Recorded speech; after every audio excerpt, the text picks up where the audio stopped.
There is a place inside you where the wind is soft, where the earth is warm, and where nothing asks to be held for longer than it should. Tonight, dear friend, we begin a new journey. A journey meant not to guide you through thought, but to gently unweave the knots of your day and let your mind rest like a leaf floating on still water. Welcome to the Garden of Letting Go, Zen stories for gentle sleep. This is a sanctuary, a twilight world where healing is natural, where release is effortless, and where the only thing invited is rest. In this long, quiet journey, made for the deepest sleep, for the kind of rest that reaches your bones, we will explore 5 gentle Zen stories. Each one is a stepping stone into softness.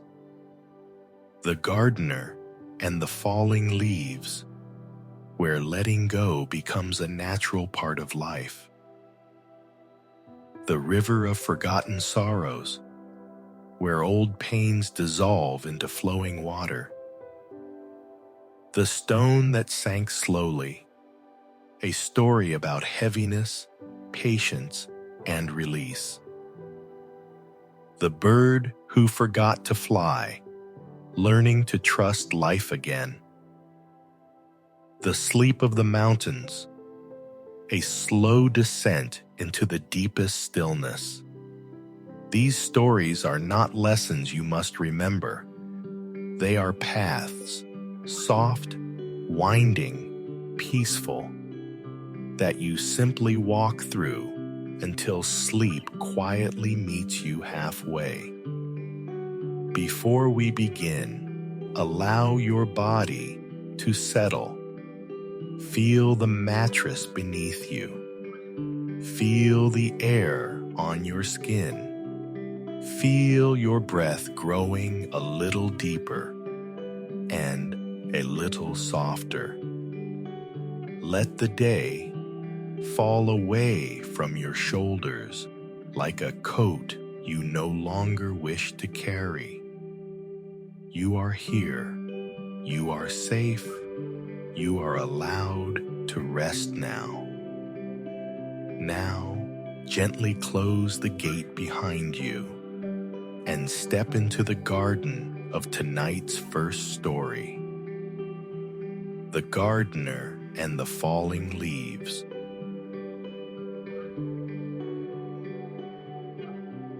In a quiet village at the edge of autumn, there lived an elderly gardener named Sora. His home was simple: a wooden house with a sloping roof, a stone path softened by moss, and a garden that changed colors with every season. Villagers loved to walk past his place, because even in the busiest weeks of harvest, Sora's garden looked calm, as if time itself slowed down there. But tonight's tale begins on a windy evening, when the first cold breath of autumn swept through the valley. Leaves, golden, red, amber, and brown, drifted down in gentle spirals, landing quietly across Sora's freshly raked garden. Some villagers found this sight stressful. They would always say, "Oh no, poor Sora, he just cleaned that. Now the leaves will make a mess again." But Sora never hurried, never frowned, never sighed at the falling leaves. He simply stood at the edge of his garden, hands folded behind his back, watching them fall with the softest smile. That evening, as he watched the leaves gather like soft blankets across the earth. A young neighbor, Aki, approached him. Aki was gentle but anxious. He worried about everything: his work, his future, what others thought, even things he couldn't change.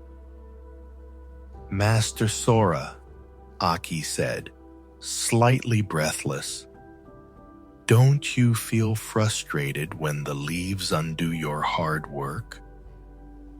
Sora turned his head slowly, as though even his movements followed the rhythm of falling leaves.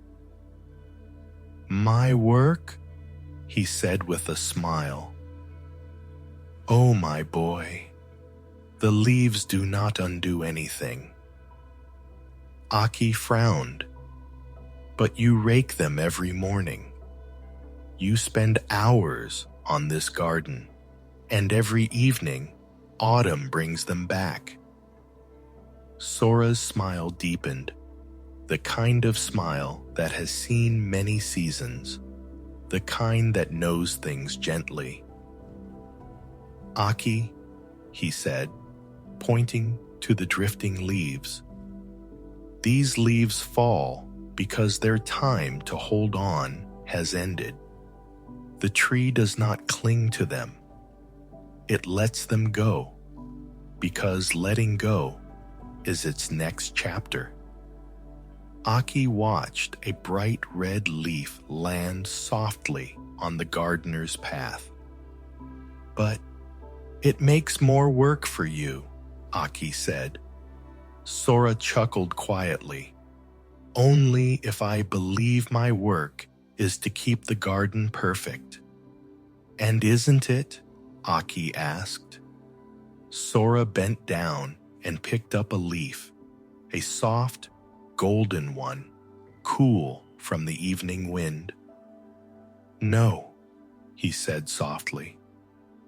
"My work is to care for the garden, not to control it." He let the leaf slip from his fingers. It fluttered back to the earth. "Aki," he continued, "everything in life falls when it must: leaves, seasons, days, moments, even burdens." The young man swallowed. His chest tightened because he knew Sora wasn't just talking about the garden. "Do you ever wish you could stop the leaves from falling?" Aki whispered. "No," Sora said. "If they didn't fall, the tree would never rest. And if the tree never rested, spring could not come again." The wind rustled through the branches, sending another wave of leaves swirling into the garden. A golden rain that seemed to glow in the fading light. Sora bowed his head slightly toward the trees. "Let them fall," he said softly. "Let everything that needs to go, go, gently." Aki felt something soften inside him, like a tight knot beginning to loosen. Aki stood beside Sora, watching leaf after leaf drift downward, the earth slowly becoming a soft, colorful blanket. The evening deepened. The air cooled.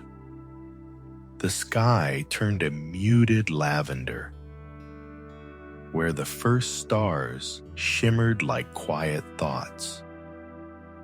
After a long pause, Aki asked softly, "Master Sora, how do you let go so easily?" Sora hummed, the sound low and warm, like someone remembering something important. "I do not let go easily," he said. "I let go naturally." He walked slowly toward the center of the garden, his feet barely disturbing the leaves beneath them. When I was young, Sora continued, I tried to hold on to everything: plans, people, seasons, even the things that hurt me. He bent down and gathered a handful of leaves, their crisp edges brushing against his palms. It felt like I needed to keep the world from changing. But the more I held on, the heavier everything became. He released the leaves, and they scattered on the breeze. Aki watched them float away as though Sora had released a memory. What changed? Aki whispered. Sora touched the old cedar tree at the center of his garden, a tree he had cared for since he was a young man. One autumn, he said, a storm came early, a strong one. He paused, his eyes soft with the memory. The wind stripped every leaf from this cedar in one night. I panicked. I thought the tree was dying. Aki listened closely, feeling the weight of the moment. But the next spring, Sora continued, this tree bloomed with more life than I had ever seen. Stronger, brighter, freer. He smiled gently. That day, I learned something simple, but it took me many years to truly understand. What falls away is not your enemy. It is your teacher. The wind rustled again, sending a gentle cascade of leaves swirling around them. Aki lowered his eyes. He thought of everything he had been gripping tightly. Worries about the future, old disappointments, the fear of not being enough. Master Sora, he said quietly, my heart feels full, but not in a good way. It feels full of things I can't put down. Sora looked at him with deep compassion. Then let the garden teach you, he said. Tonight, rake with me. Aki blinked. Now? But it's almost dark. Sora nodded. Yes, because darkness is when letting go is easiest. He handed Aki a second rake, old, wooden, smooth from years of practice. They stood together, side by side, and began to rake the fallen leaves into slow, gentle paths. Not to clear the garden, but to feel it, to move with it, to breathe with it. The sound of the rakes brushing the earth was soft and rhythmic, like the whisper of waves rolling onto sand. With each stroke, Aki felt a little more tension leave his shoulders, a little more weight fall from his thoughts, a little more space open inside him. After some time, Sora stopped and placed a hand on Aki's arm. Listen, he said. Aki grew still. He heard only the wind, the distant call of a night bird, and the soft beating of his own heart. What do you hear? Sora asked. Aki exhaled slowly. Quiet, he said. Sora nodded. That is what remains after everything unnecessary falls away. A single leaf drifted down and landed gently at Aki's feet. He picked it up, its edges delicate and glowing softly in the moonlight. It was beautiful. Because it had let go, Aki held the small golden leaf in his hand, turning it gently between his fingers. It felt fragile, yet something about its lightness made his chest ease in a way it hadn't in years. Sora approached him slowly, his steps soft, his presence steady and warm like evening firelight. "Aki," the gardener said, "do you know why leaves fall at different times?" The young man thought for a moment. Because some are weaker, or because of how the wind hits them? Sora shook his head, smiling. No. Leaves fall when they are ready. Not all at once. Not by force. He crouched beside Aki and picked up another leaf. A deeper red, curled slightly at the edges. This one fell earlier than the others. Not because it failed, but because its story ended sooner. He placed the leaf gently on Aki's open palm beside the first one. "And this one," he said, picking up a bright yellow leaf, held on longer, not because it was stronger, but because the tree asked it to stay a little more. Aki looked at the 3 different leaves, each unique, each having lived its own perfect cycle. Sora's voice lowered to a soft, soothing whisper. "Letting go is not defeat, Aki. Letting go is part of the season." The words washed over him like warm rain after a long drought. The moon began to climb higher, casting silver light across the garden. The colors of the leaves deepened in the glow, gold becoming amber, red becoming wine, brown becoming velvet. Aki felt something inside him shift. Not suddenly, but gently, like a door opening somewhere deep within.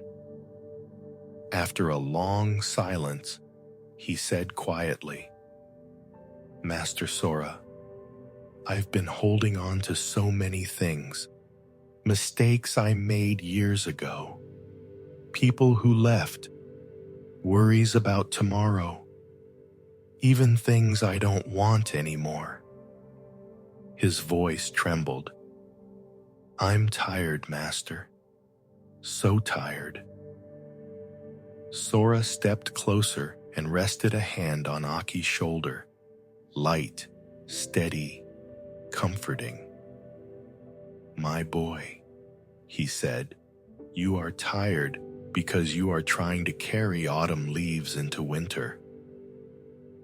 Aki's breath caught. Those words felt like they had been waiting for him forever. Sora continued, "What falls does not belong to you anymore. What stays will stay without your force. Everything else, let it return to the earth." Aki closed his eyes, tears gathering, but not yet falling. "But how do I let go?" he whispered. The gardener gave a soft chuckle. "By not holding," he said. "Letting go is not something you do. It is something you stop doing." He guided Aki to the center of the garden, where a small wooden basket sat filled with leaves they had gathered earlier. "Place your leaf inside," Sora said. Aki hesitated, the golden leaf still warm from being held. What if I'm not ready? Sora nodded kindly. Then keep it.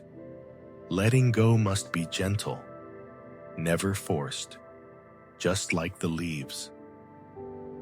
Aki looked at the leaf one more time.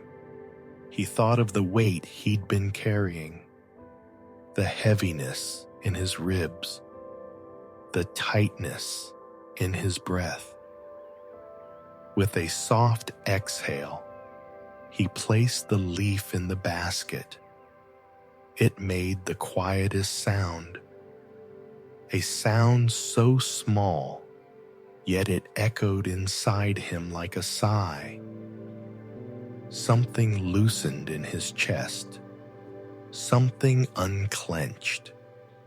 Not everything was gone, but something had left, and it left softly.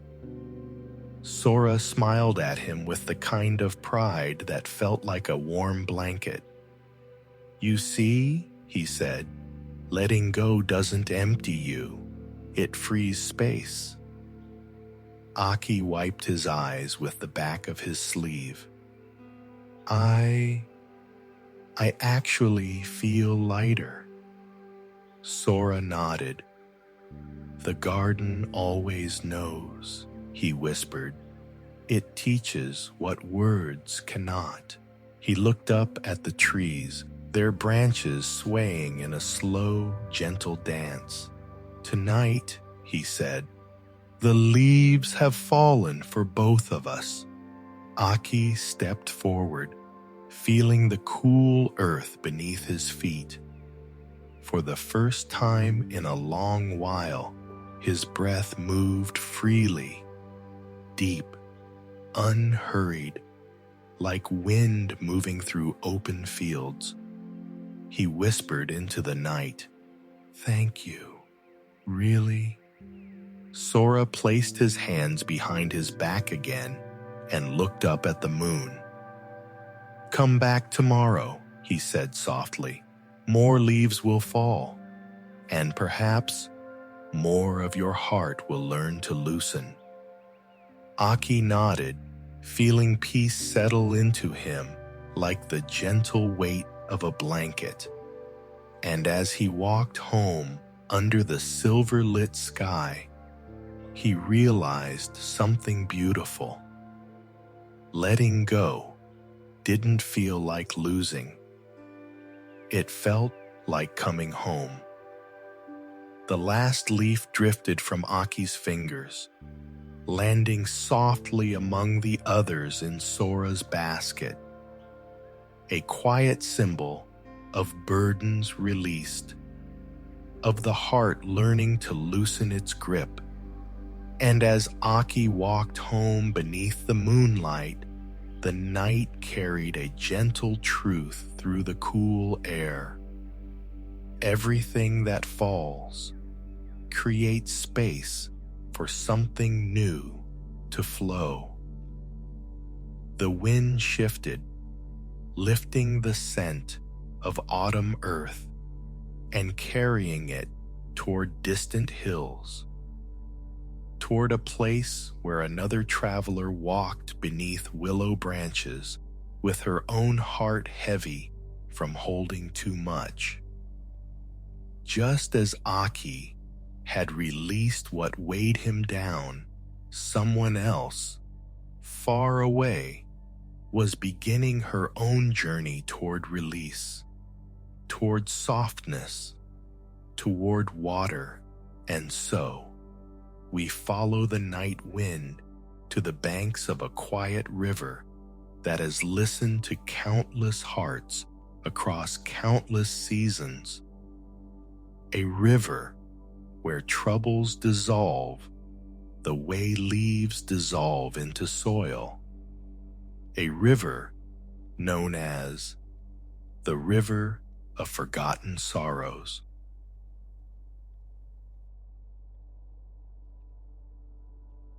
There is a river, far from towns and roads, hidden beneath whispering willow trees and soft veils of morning mist. Locals call it the River of Forgotten Sorrows, though no one can say who named it first.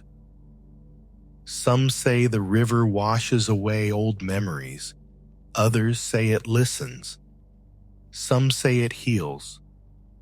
But this story begins with a traveler, a quiet woman named Lian, who carried a heaviness inside her chest that had followed her for many years.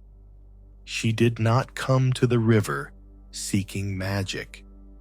She simply walked, and the river found her. Lian had wandered for days, her heart thick with unspoken aches, regrets that clung to her, grief that refused to loosen, mistakes that whispered at night when the world fell silent. Each step felt like it carried 1,000 invisible stones. One evening, as the sun melted into soft hues of peach and lavender, she heard it, the gentle murmur of water. Curious, she followed the sound until the trees parted and revealed the ancient river resting like a silver ribbon across the land. The air was cool, carrying the scent of wet earth and something else, something clean, like the beginning of a rainstorm. Across the water, sitting on a smooth stone, was an old monk dressed in faded robes. He wasn't meditating. He wasn't chanting. He was simply listening to the river, as if it were speaking directly to him. Lian hesitated, but the monk lifted his gaze and smiled with soft, welcoming eyes. "You've carried a long journey in your shoulders," he said gently. Lian froze. She hadn't said a word. "How did you know?" she whispered. The monk tapped the stone beside him. "Sit. The river tells me who needs rest." Something in his voice felt like warm tea on a cold morning. Lian stepped carefully across the rocks and sat beside him. For a long while, they said nothing. The river spoke for them. Soft trickles, ripples touching the banks, water swirling around ancient stones. The monk finally asked, "What brought you here, child?" Lian lowered her gaze. "I don't know," she said. "I just started walking. I couldn't carry it anymore." "What is it?" he asked softly. Lian's throat tightened. Her voice cracked like old paper. "Everything," she said. "Loss, regret, memories I don't want, and memories I wish I could hold again." Tears welled up, not dramatic or sudden, just slow, like water seeping from a cracked vessel. The monk nodded as if he had been waiting for those words. He reached into a small wooden bowl beside him and handed her a smooth, rounded pebble the size of her palm. It was cool and gentle. "Hold this," he said. Lian gripped the stone and felt its weight. Steady, grounding, real. The monk whispered, "Every sorrow has a weight, but it is not the weight that hurts us. It is the holding." A breeze drifted across the river, rippling the surface like a sigh from the earth itself. Lian closed her eyes, fingers tightening around the stone. It felt like she was holding all her unspoken aches at once. Solid, undeniable, finally real enough to feel. The monk leaned closer, his voice as soft as mist. This river carries what we are ready to release, not what we force, not what we demand, only what is ready. Lian swallowed hard. Her heart trembled. "How do I know what's ready?" she whispered. He smiled with a sadness-kissed tenderness. "You don't. The river does." He nodded toward the water, where moonlight began to shimmer in thin silver strands. "When the moment comes," he said, "your hands will open on their own." Lian looked at the stone in her palm, and for the first time, she wondered how long she had been carrying the weight of things that were never meant to stay. Lian sat quietly beside the monk, the cool pebble resting in her palm like a small moon fallen from the sky. The river murmured softly before them, not loud, not forceful, just steady, as if it had been whispering the same ancient lullaby for 1,000 years. The monk kept his gaze on the water. "Lian," he said gently, "sorrow is not your enemy. It is a visitor, a guest who stayed longer than you expected." Lian tightened her fingers around the stone. Her voice trembled. "But some sorrows feel like they shape who I am. If I let them go, what will be left of me?" The monk smiled, his eyes warm like lantern light. "When a river carries away fallen leaves," he said softly, "the tree does not disappear. It becomes lighter." A breath caught in Lian's throat. Not painful, just fragile, as if a truth inside her was finally knocking to be let out. The monk nodded toward the stone in her hand. "Place your sorrow here," he whispered, "not with force, with honesty." Lian closed her eyes. She inhaled shakily. And then the memories came. A childhood goodbye she never understood. A love that ended without warning. A mistake she could never forgive herself for. A grief she had carried alone in the dark because she didn't want to burden anyone. Each one surfaced, not crashing, but rising gently like bubbles from the riverbed. Her chest tightened, then softened, like something heavy had finally grown tired. Tears slipped down her cheeks, quiet, warm, familiar. "I don't know how to let go," she whispered. The monk's voice flowed like the river itself.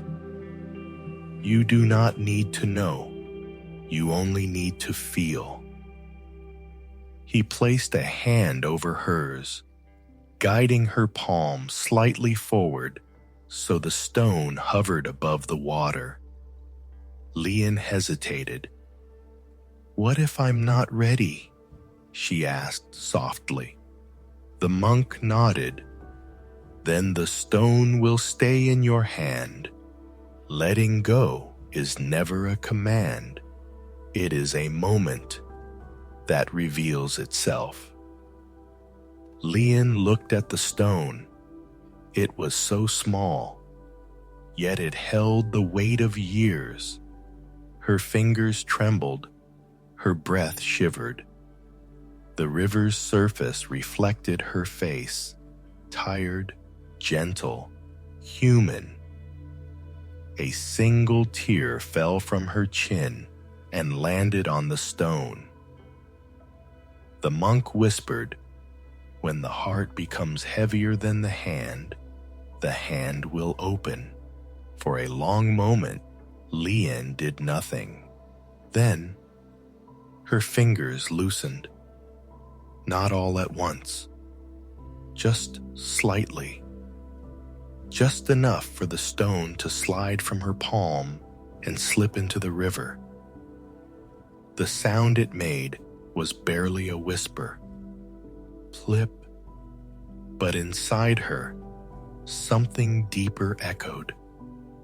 A release so quiet it felt like an exhale she had been holding for half a lifetime. The water swallowed the stone gently, pulling it into its cool embrace, carrying it away without judgment, without resistance, without asking for anything in return. Lian watched the ripples spread across the surface, circles widening, softening, disappearing. Then she felt it. A shift inside her chest, a loosening, a spaciousness where heaviness had lived for years. Her voice broke in a whisper. "It's lighter." The old monk nodded. "The river does not erase the past. It simply holds it so you no longer have to." Lian placed a hand over her heart, as if feeling the place where pain had lived too long. The breeze brushed her cheek, cool, gentle, almost like a blessing. For the first time in years, Lian breathed without weight, and the river flowed on as if smiling. Lian stayed beside the river long after the stone had vanished into its depths. The monk said nothing more. He simply let the silence wrap around them like a soft blanket. The sound of the water shifted. It was the same river, yet Lian heard it differently now, not as a place of sorrow, but as a place where sorrow could rest. She touched her chest again. The heaviness was still there, but lighter, thinner, as though something tight had loosened and allowed her heart to breathe again. "Master," she whispered, "I thought letting go would feel like forgetting, but I still remember everything." The monk nodded slowly. "Of course you do. Letting go is not erasing. It is releasing the pain while keeping the wisdom." A quiet warmth spread through her. The river shimmered in the moonlight as if agreeing. The monk lifted a second pebble from his bowl. This one smaller, smooth as silk, warm from the wooden container. He placed it gently into her hand. "This one," he said softly, "you will not throw." Lian frowned. "Why?" The monk smiled. "Because some memories do not ask to be released. They ask to be honored, without clinging, without drowning, without trying to rewrite them." He closed her fingers around the little stone. "This one you keep, not as weight, but as truth. Lian held the pebble against her heart, and for the first time, she felt the difference between burden and meaning, between holding on and holding gently.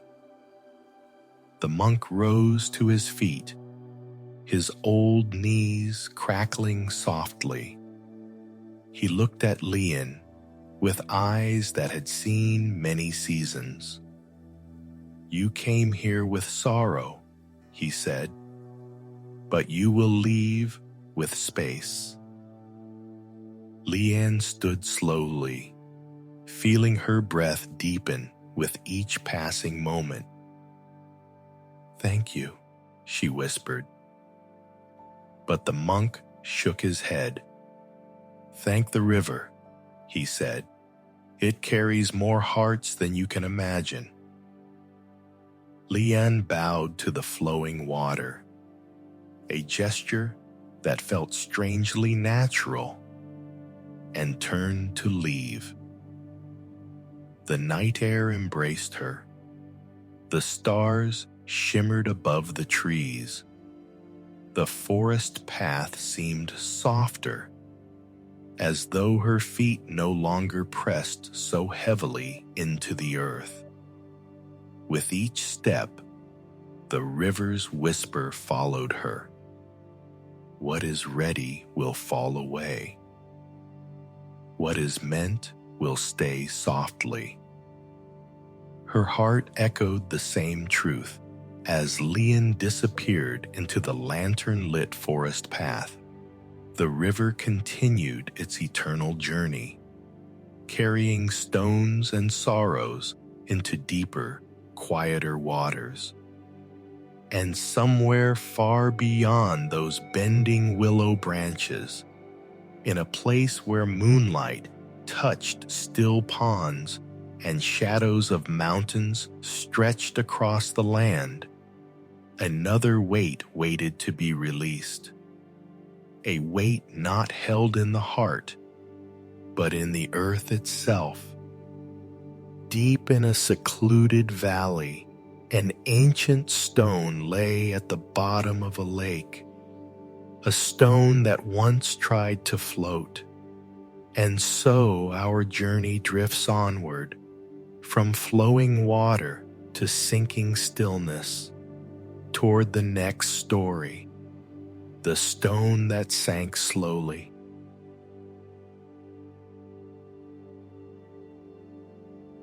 In a secluded valley, surrounded by tall, silent mountains, there was a lake so still that people said the sky used it as a mirror.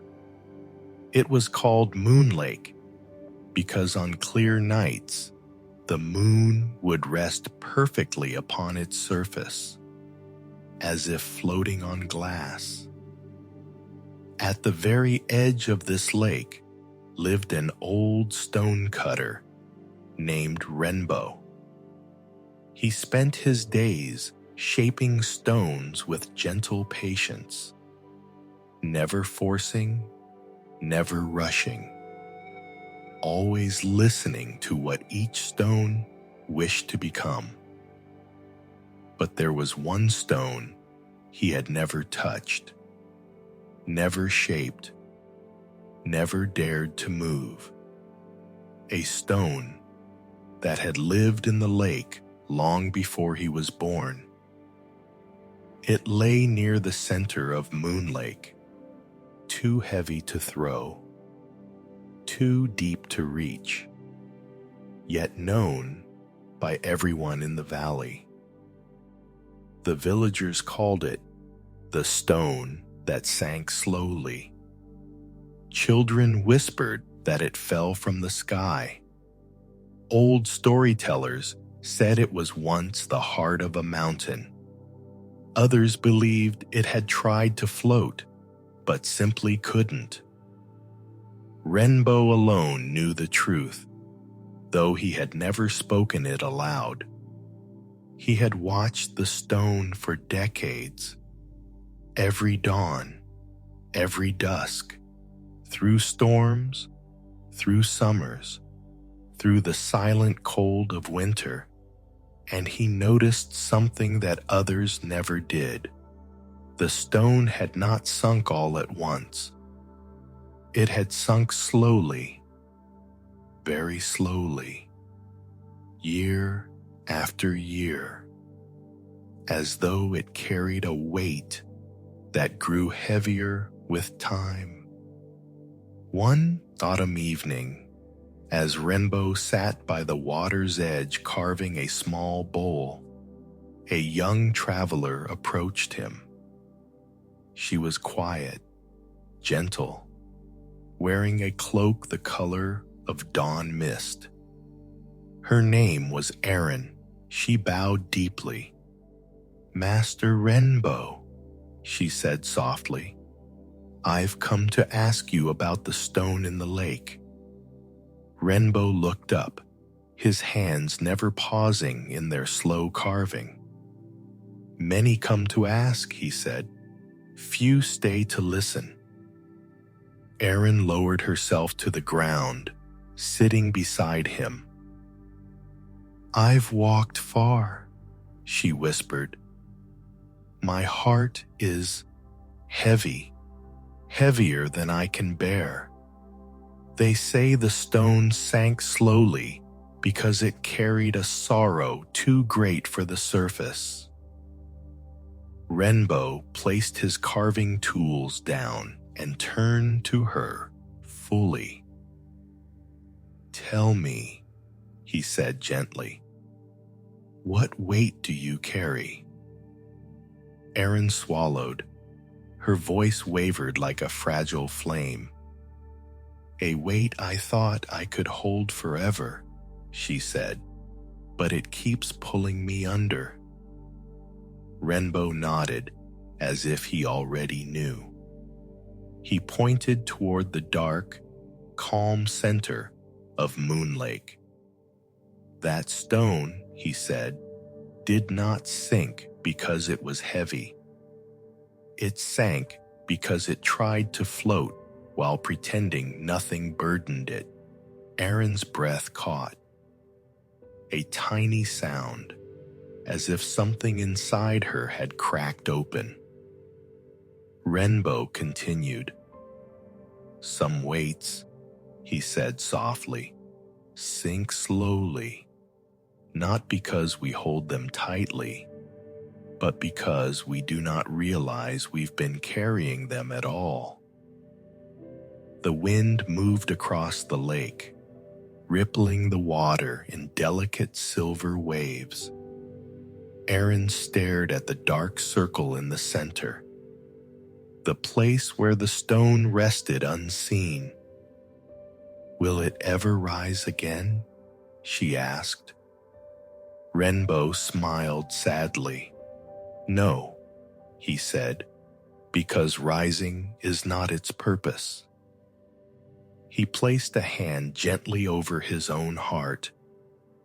"But sinking," he whispered, "does not mean defeat. Sometimes it means the earth is finally taking back what you were never meant to hold alone." Erin felt her chest tremble, not from fear, but from recognition.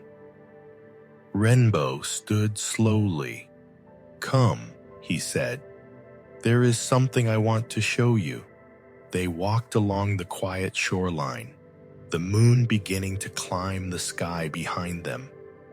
And beneath that growing silver light, Erin saw something she had never noticed. Tiny bubbles rising from the lake's center. Soft, steady, like the breath of something finding peace beneath the surface. Erin watched the bubbles rise, quiet pearls drifting upward from the unseen stone below.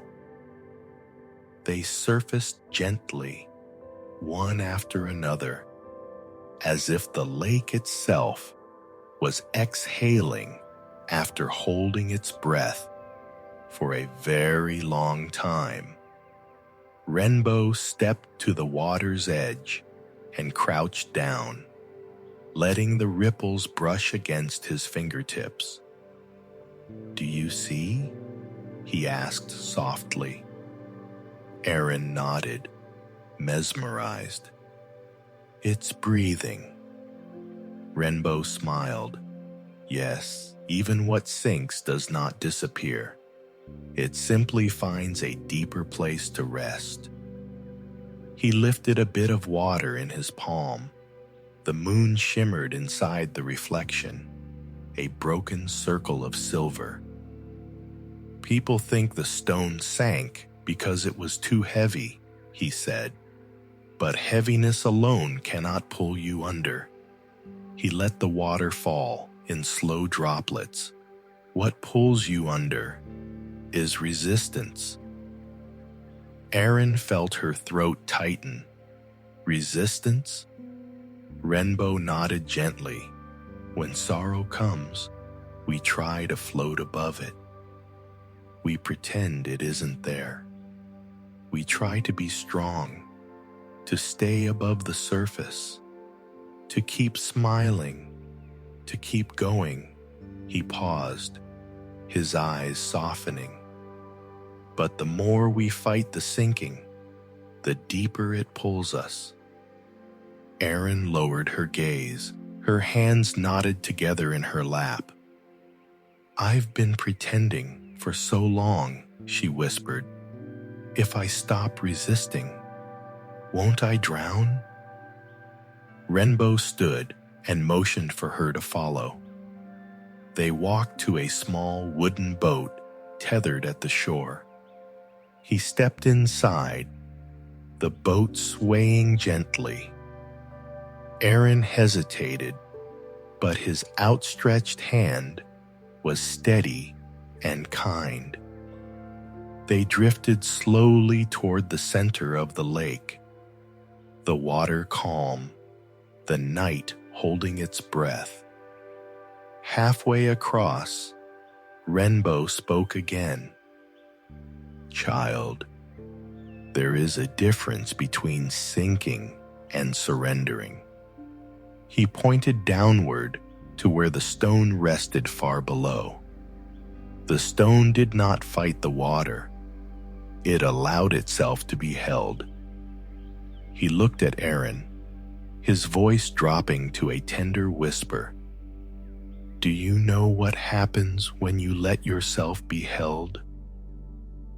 Aaron shook her head. "Your weight becomes part of the earth, not something you carry, something the world carries with you." The boat drifted into the center of Moon Lake. The water was so still that the moon reflected perfectly beneath them. A pale, luminous circle floating in the dark. Aaron stared at it, feeling the quiet seep into her bones. Renbo reached for a small stone from the boat's floor. Smooth, cold, round like a teardrop. "Hold this," he said. Aaron accepted it. It felt heavier than she expected, as if it recognized her. "What does it remind you of?" he asked. She closed her eyes. A memory surfaced, not loud, not harsh, but trembling. A goodbye she never wanted, a voice she still missed, a moment she replayed every night. "It reminds me," her voice broke, "of something I never processed." Renbo nodded. "Then let the lake listen." Aaron clutched the stone against her heart, feeling it grow warm from her skin. "Do I drop it?" she whispered.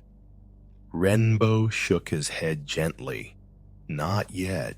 Stones only sink when the heart is finished holding them." Aaron looked down at the moon's reflection. Its calm, glowing surface seemed to breathe with her. a perfect stillness waiting for her to match it. Slowly, she lifted the stone to her chest and rested both hands over it. She inhaled, long trembling, and felt the memory rise inside her like a wave she had been avoiding. She exhaled, and with it, something loosened.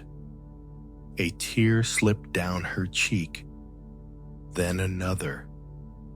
Renbo did not speak. He did not comfort. He simply gave her space to let her heart sink to where it needed to rest. When her breath steadied, he whispered, "Now, let the water decide." Erin opened her hand. The stone slipped from her fingers and fell into the lake with a soft, gentle sound. Plunk. No splash, no violence, just release. The ripples expanded slowly across the moon's reflection, making the light dance, then soften, then settle again. Erin watched it disappear, and as it sank, something sank inside her too. Not a drowning, but a settling. A quiet surrender to the truth she had run from. Not everything that sinks is lost. Sometimes it is finally finding rest. Erin's breath deepened. For the first time in years, she felt the bottom of her heart, not heavy, but peaceful. The boat drifted silently across Moon Lake, carried by the faintest breeze, while Erin sat with her hands resting gently in her lap. Empty, but not lacking. The place on her chest where the stone had pressed now felt strangely warm, as if the lake had taken the heaviness but left its warmth behind. Renbo watched her quietly, his old eyes soft as candlelight. After a while, he said, "Feel the water." Erin placed her palm over the side of the boat. The lake was cool, soothing, alive. "The weight you released," Renbo continued, "is not gone. It has simply found a home where it can be held without hurting." Erin nodded slowly. Her voice was softer than the night air. "I thought sinking meant failure," she whispered. "I thought it meant losing myself." Renbo shook his head gently. "No, child. Sinking is the moment the earth says, 'Let me help.'" Erin breathed deeply, feeling the night settle around her like a blanket woven from silence. The monk pointed toward the moon's reflection, resting perfectly on the surface. "Do you see how the moon floats?" he asked. Erin nodded. "It floats," he said, "because it carries nothing." The words moved through her, quiet and slow, like the ripples she had just watched fade. For a long time, neither of them spoke. The mountains stood like ancient guardians around the lake. The stars blinked softly overhead. A faint echo of water tapped against the boat's hull. A lullaby older than memory. At last, Renbo steered the boat back toward shore. Erin stepped onto the moss-draped earth and looked out at the lake one more time. The stone was invisible now, hidden beneath stillness, but she felt its presence like a quiet truth resting in her bones.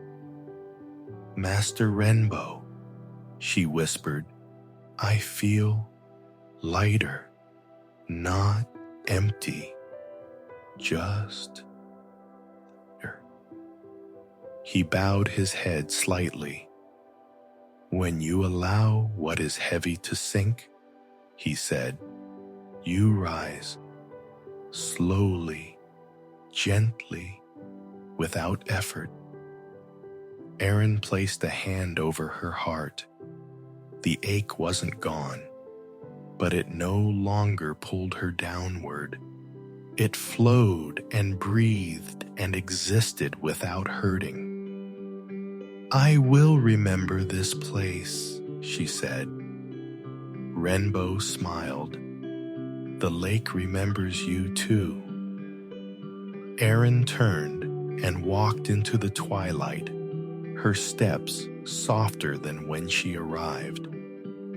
And as the last of her figure disappeared between the tall grass, a single bubble rose from the lake's center, a final, delicate sigh from the stone that had found its rest.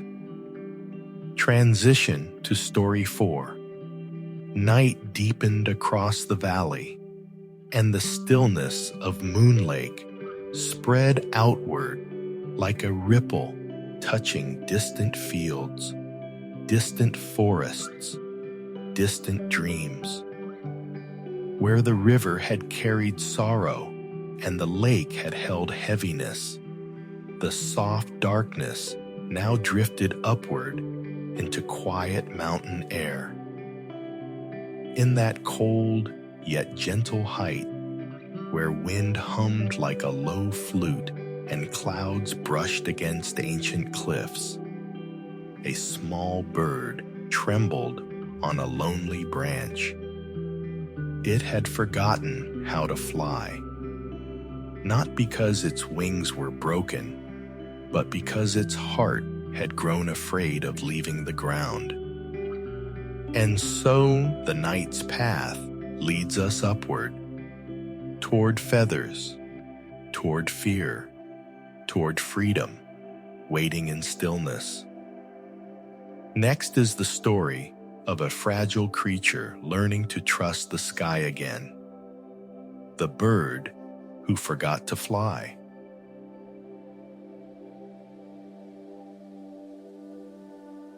High above the valley, where the air thins into a soft, cold whisper, and the mountains sleep beneath blankets of mist, there lived a small bird named Kiri. Kiri was born in a nest woven from pine needles on the side of an ancient cedar tree. A tree so tall it brushed the clouds, and so old it had watched centuries pass like quiet breaths. From the moment Kiri hatched, everyone assumed he would soar. His wings were strong, his tail feathers long and elegant, his heart bright and curious. But something happened the first time he tried to fly. A storm rolled in unexpectedly. Winds roared across the cliffs, tearing through the branches, rattling the world with a sudden, sharp violence. Kiri spread his wings just once, and the wind caught him, shoving him sideways, slamming him into the tree trunk before he could understand what had happened. He wasn't badly hurt, just bruised, shaken, frightened, but fear, once seated, roots deeply. And so, from that day on, Kiri refused to leave the branch. Other birds soared above the valley, riding the currents, singing into the morning light. But Kiri stayed close to the trunk of the cedar, huddled still, watching the sky the way one watches a dream they no longer believe belongs to them. Seasons changed. Spring softened into summer. Summer ripened into autumn. And autumn began its slow, graceful fade toward winter. Kiri watched leaves fall from the cedar, watched clouds drift, watched other birds come and go, each one flying as if the sky were made of silk. He longed for that freedom. But longing is not enough when fear has fastened itself to your wings. One chilly dusk, as a pale blue fog curled between the branches, a large mountain hawk landed on the cedar with a gentle rustle of feathers. Her name was Aya. Her eyes were amber, sharp with wisdom, yet warmed by kindness. She looked at Kiri, huddled in the crook of the branch. "You've stayed here for a long time," Aya said softly.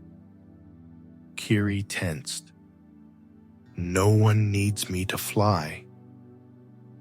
The hawk tilted her head. "That's not what I asked."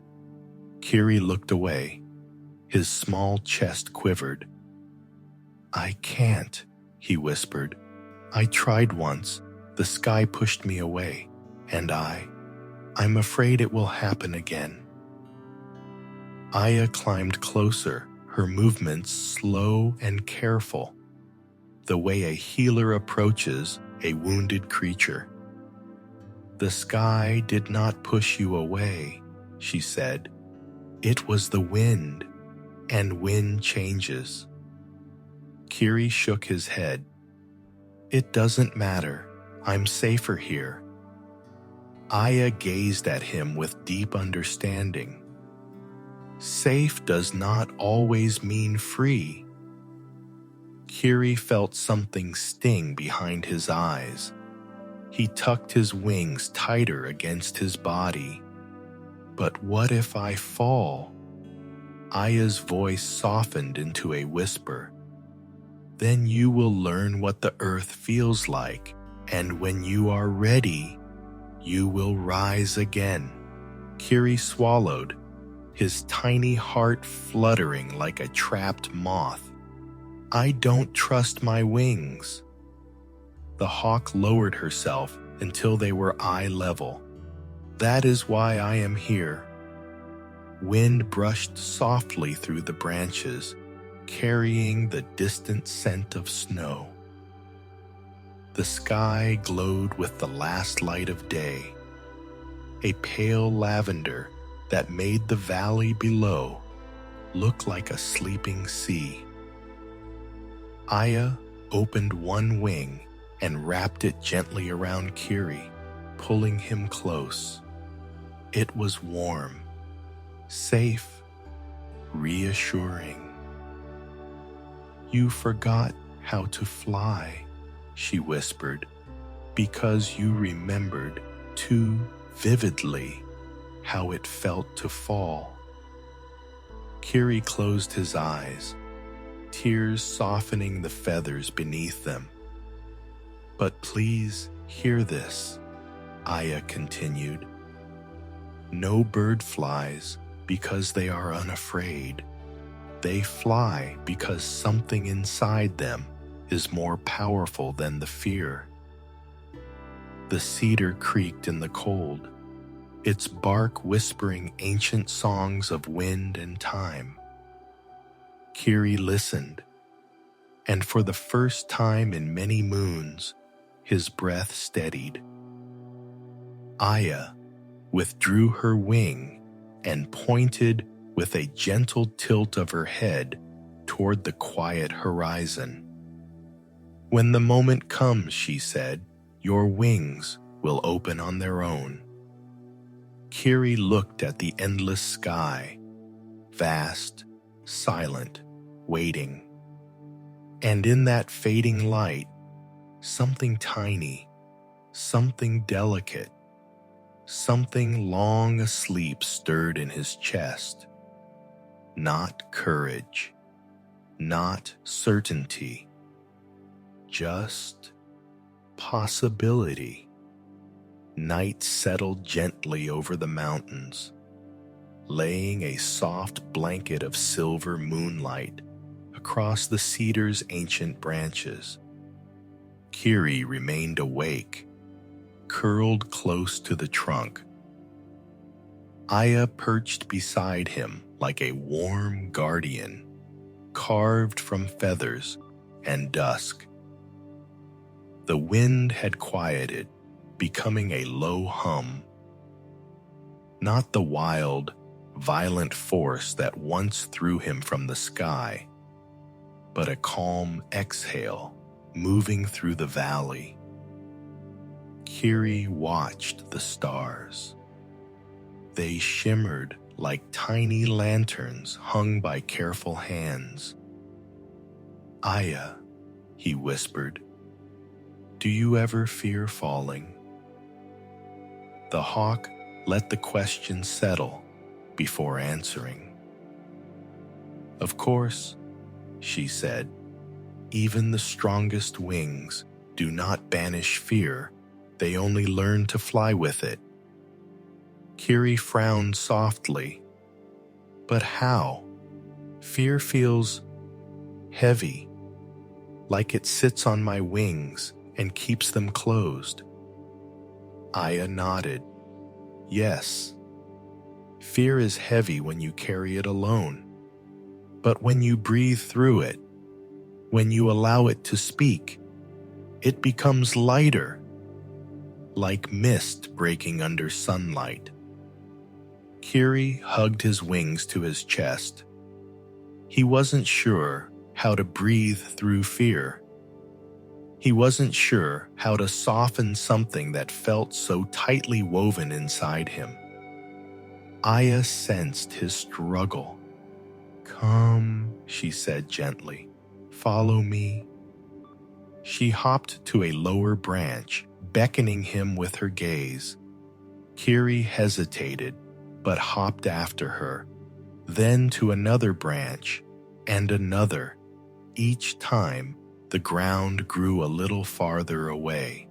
His breath grew quicker, but Aya's presence held him steady. You're climbing, she said softly. That is already a kind of flight. Kiri blinked. I didn't think of it like that. Aya smiled. Every journey begins closer to the ground than the sky. They reached a branch that jutted outward slightly over open space. Kiri froze.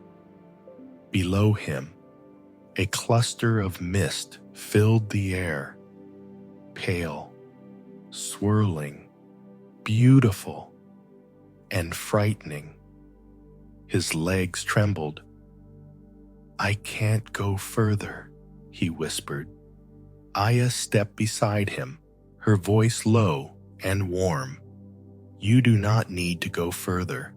Just breathe. Kiri swallowed. He inhaled shakily. Aya continued. Fear is a tight place inside the chest. Let your breath make it wider.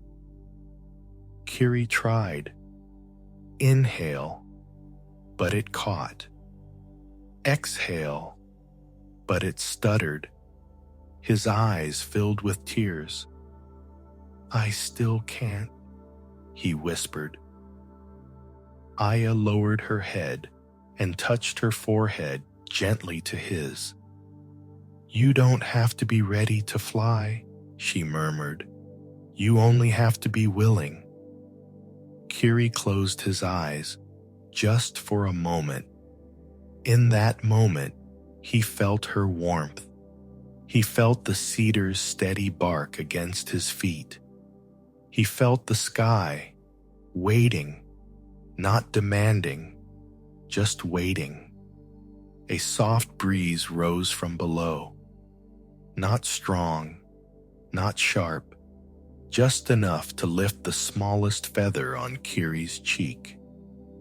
He opened his eyes.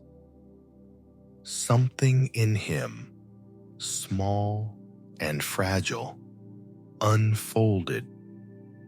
He wasn't ready to leap, but he didn't shrink back either. Aya stepped onto the very edge of the branch.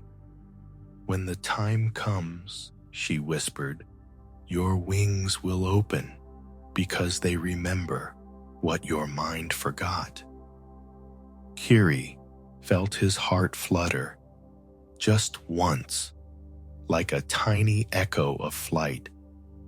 He stepped closer to Aya, his claws gripping the branch, his wings trembling, his breath soft but steady. He didn't fly that night. He didn't need to, because for the first time in a long time, he had moved closer to the sky than to his fear. And that was enough. Dawn arrived gently over the mountains, painting soft strokes of rose and gold across the sky. Kiri blinked into the growing light, his feathers warmed by the sun's first breath.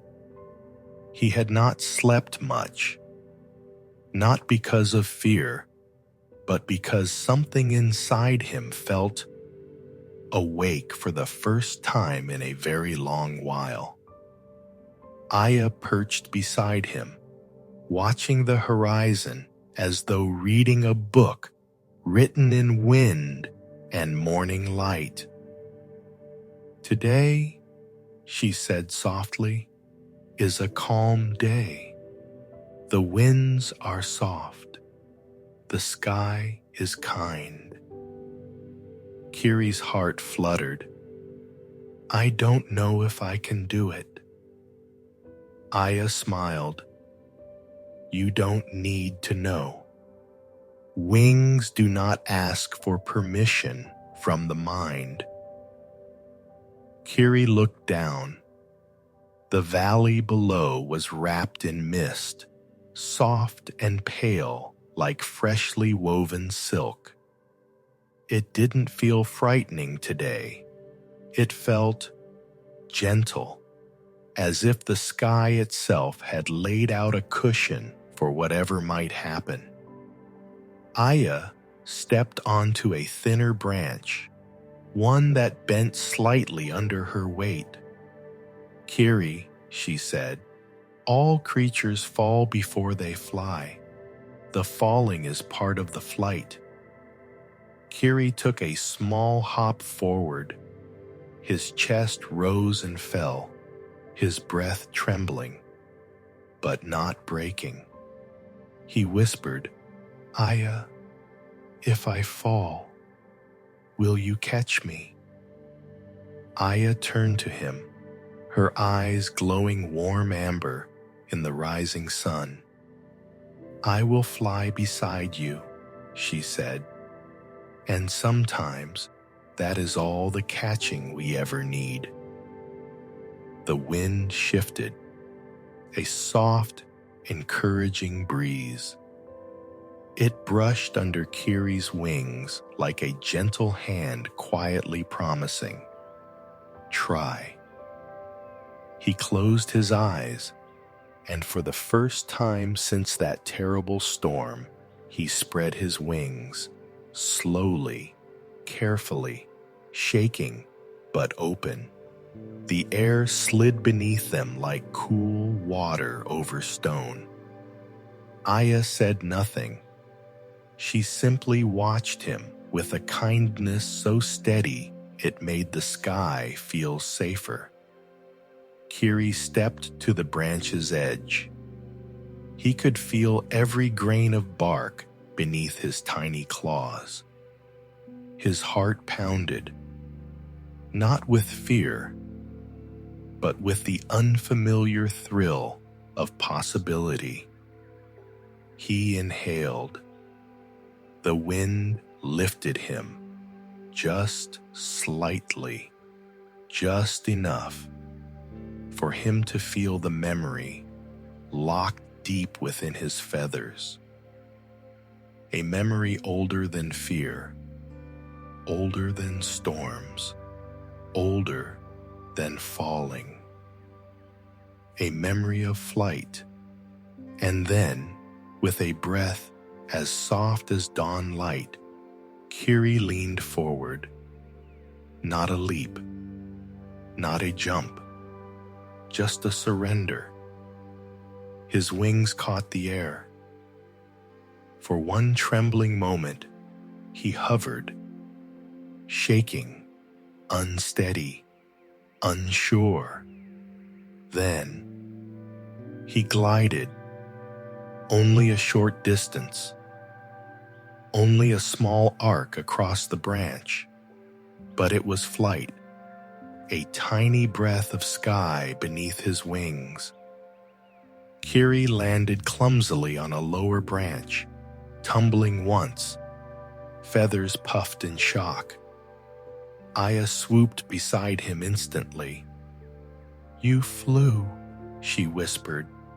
Kiri's eyes widened. "I flew." A laugh escaped him, light, breathy, disbelieving. "I flew." Aya bowed her head. "Yes, you remembered."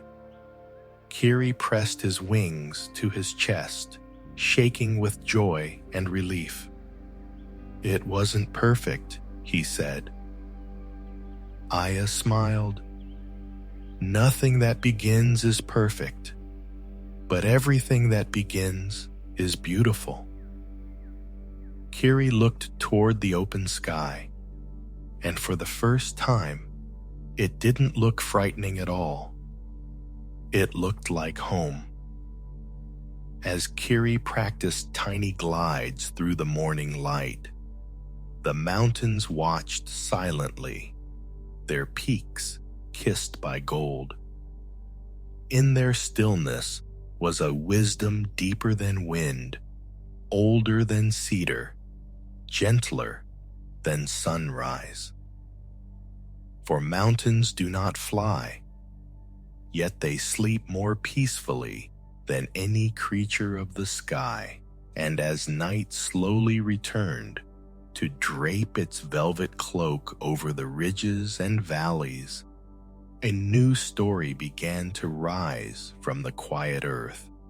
A story not of birds, not of rivers, not of leaves, but of ancient stone colossi who know the deepest truth about rest, that even giants must sleep. And so we journey upward toward the vast, unmoving hush where time slows, the sleep of the mountains.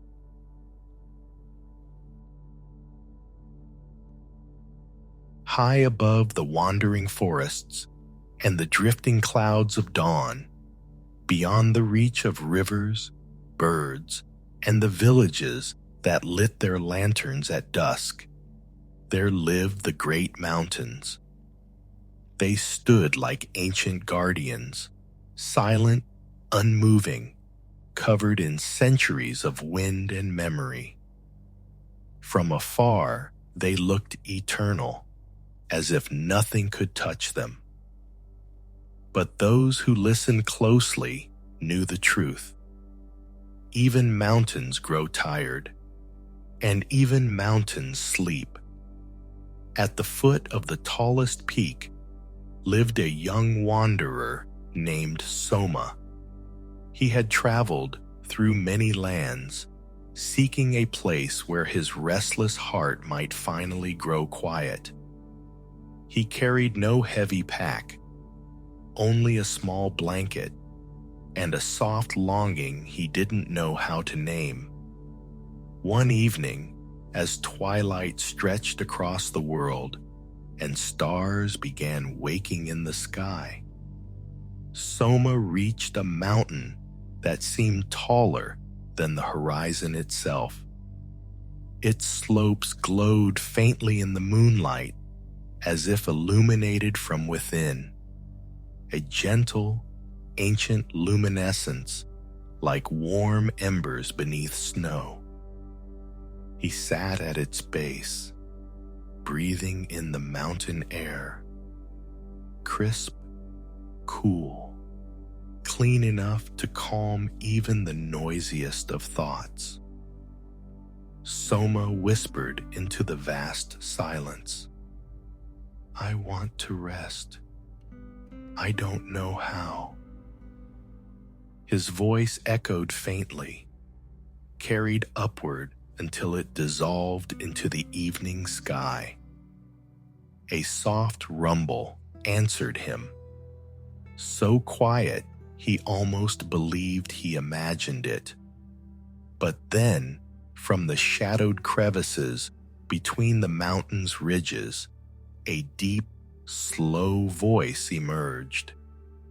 It was not spoken in words, but in presence, a vibration in the air, gentle as distant thunder and warm as a quiet hearth. "Why do you seek rest, little wanderer?" Soma stiffened. Who is that?" The mountain's voice rolled down the slopes like a soft wave of earth. "I am the one you lean against," it said. "I am the ridge that greets the sun each morning. I am the shadow that cools the valleys. I am the bedrock beneath your feet." Soma's breath caught. "The mountain speaks?" A low, slow hum responded, as if the earth itself chuckled. "All things speak to those who grow quiet enough." Soma's eyes softened as he pressed a hand against the cool stone surface. "But you never sleep," he whispered. "You stand forever. You hold everything. You never fall." The mountain exhaled, a long, deep breath that made the air tremble. "No," it said. "I sleep deeper than anyone who has ever closed their eyes." Soma frowned. "I don't understand." The mountain continued, its voice slow and soothing. "When the clouds rest on my shoulders, I sleep. When the snow quiets my ridges, I sleep. When the world becomes still around me, I sink into a rest that is deeper than any dream." Its words settled into Soma's heart, melting into the quiet places inside him. "But," Soma said softly, "I thought sleep meant forgetting." The mountain replied, "No, sleep is not forgetting. Sleep is remembering that you do not need to hold the world all the time." Soma's chest tightened, in the gentle way that comes right before tears. He lowered his head. "That's what I've been doing," he whispered, "trying to hold everything, trying not to fall apart." The mountain hummed in empathy. "You are not stone, little wanderer. You were never meant to carry the weight of your life alone."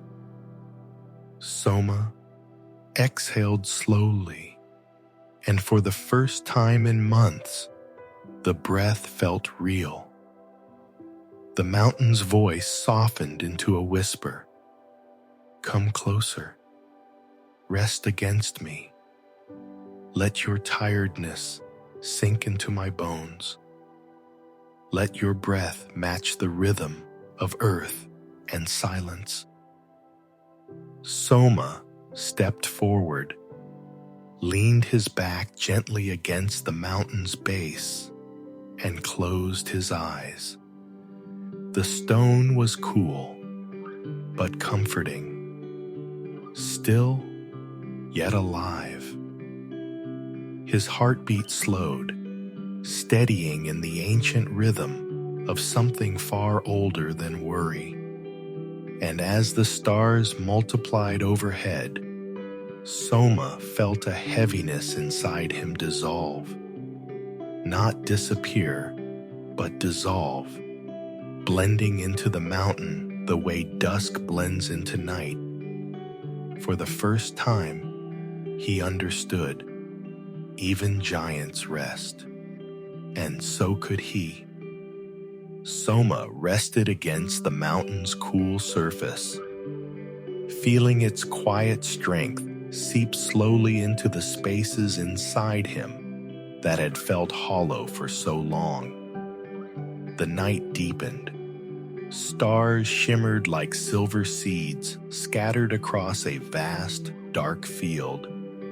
The moon drifted higher, glowing softly over the ridges, as if blessing the mountaintops with sleep. The wind softened until it was nothing more than a long, slow exhale across the stones.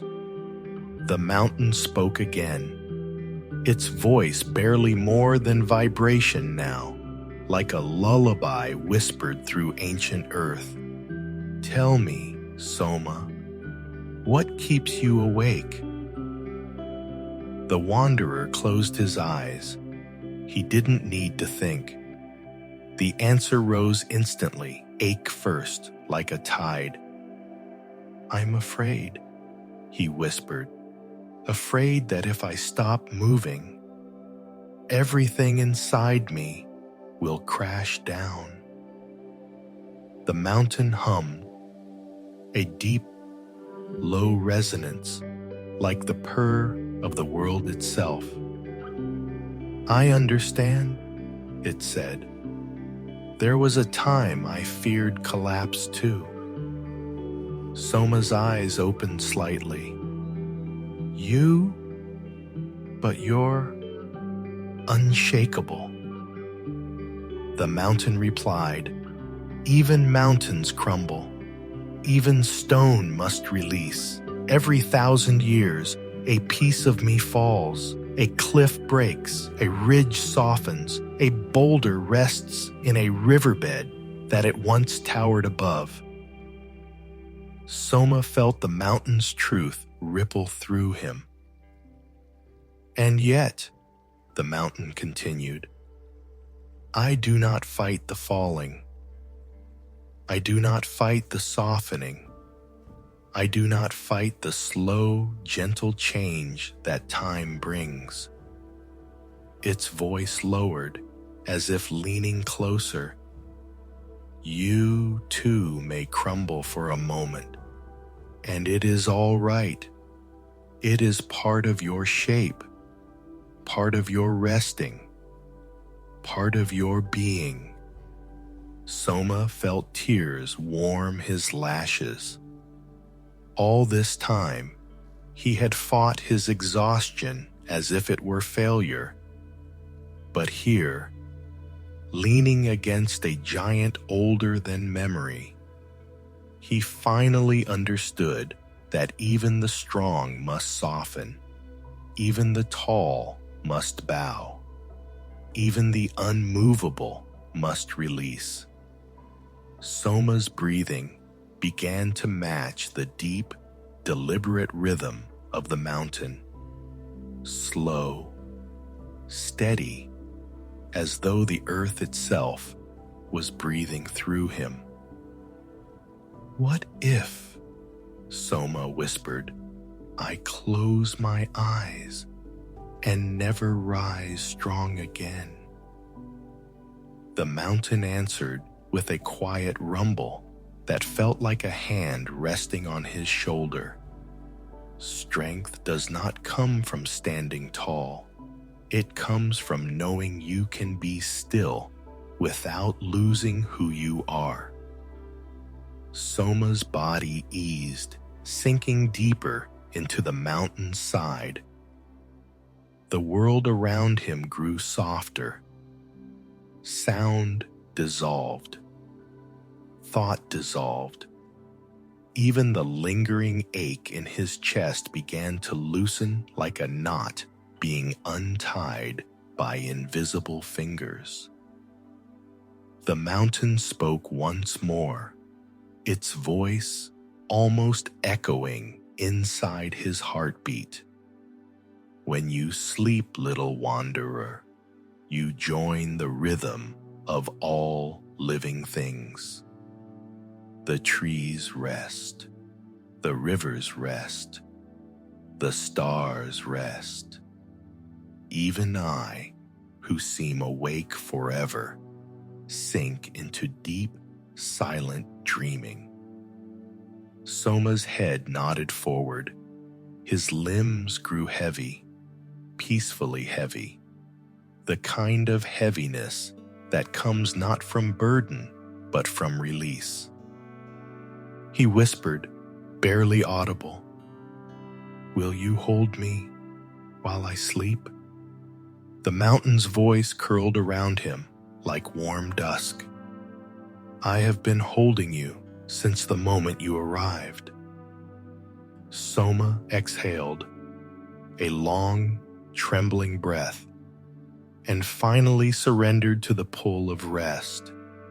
His breathing deepened. His body softened. His thoughts drifted like snow falling into stillness. In that moment, Soma didn't try to be anything. Not strong, not brave, not healed, not certain. He simply rested, fully, completely, cradled by an ancient world that asked nothing of him but to breathe. And for the first time in a very long while, Soma slept. Soma slept deeply, more deeply than he had in years. Not the restless sleep of someone fleeing exhaustion, but the quiet, surrendering sleep of someone finally held. The mountain supported him as gently as a cupped hand, its ancient warmth rising through the stone and into Soma's bones like a slow sunrise within the body. Hours slipped by, unnoticed. The night wrapped itself around him in layers of velvet darkness. Even the stars seemed to dim their shimmer out of respect for the stillness he had entered. When Soma finally stirred, the first colors of dawn had begun to soften the edges of the world. Pale gold, a hint of rose, the cool blue of morning air, fresh from the breath of sleeping earth. He blinked slowly, his mind floating in that gentle space between dreams and waking. A place where thoughts have no teeth and the world has no demands. The mountain spoke, so softly it felt like Soma was hearing it inside his chest. "Good morning, little wanderer." Soma rubbed his eyes. "How long did I sleep?" "As long as you needed," the mountain replied, "not as long as you feared." Soma let out a long, slow exhale, the kind that empties more than lungs. the kind that empties worry, empties struggle, empties the old belief that he must always keep going. I feel, he searched for the word. It came surprisingly easily. Light. The mountain hummed warmly. That is what happens when you allow yourself to stop carrying everything. Soma touched the ground beside him. It felt strangely familiar, as if he had leaned against it 1,000 times before, in moments he could not remember. He stood slowly, stretching his limbs, feeling the space within him that had grown during the night. A soft, quiet spaciousness, large enough for breath, large enough for peace, large enough for life. The mountain's voice followed him gently. Go, Soma. Walk lightly today. Let the world meet you, one soft step at a time. Soma bowed deeply, not from obligation, but from gratitude that filled his chest like morning light filling a valley. Thank you, he whispered. The mountain remained silent for a long moment, as if smiling. Then, in a voice barely louder than a sigh, when you grow tired again, come back. I will always be resting, and you may rest with me. Soma turned away, beginning the slow descent down the slope. His steps were unhurried, not because he was weak, but because he finally understood that there was no need to rush.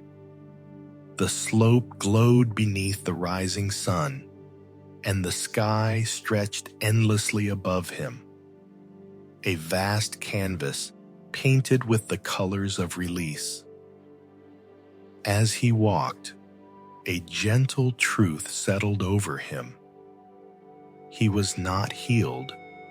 He was not perfect, but he was held, and that was enough. The mountains exhaled, the valleys warmed, the rivers whispered, the leaves drifted, and somewhere on a high cedar branch, a small bird spread its wings for another tiny flight. Across every story tonight, one truth has echoed through wind, water, feather, stone, and earth. Letting go is how we return to rest. And now, with your mind softened and your heart gently unclenched, we drift into the final part of this journey. A quiet gathering of all you've heard, felt, and released. Tonight, dear friend, you have walked softly through gardens, rivers, mountains, winds, and quiet skies. Each story, each breath of this long journey has carried a simple invitation. Let go. Just a little.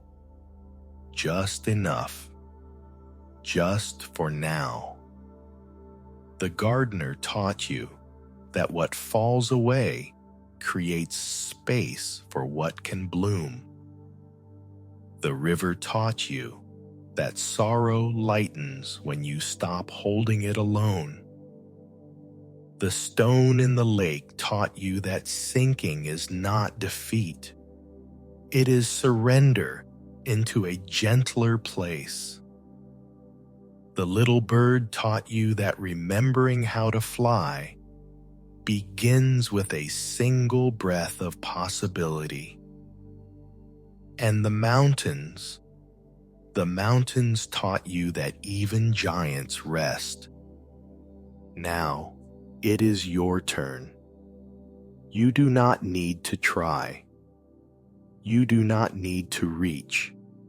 You do not need to hold anything at all. The night holds you now. Let your hands soften. Let your jaw loosen. Let your shoulders melt downward as if gravity has become warm and kind. Feel your breath slow, in and out, in and out. Each inhale opens a little more space inside you. Each exhale releases something you no longer need.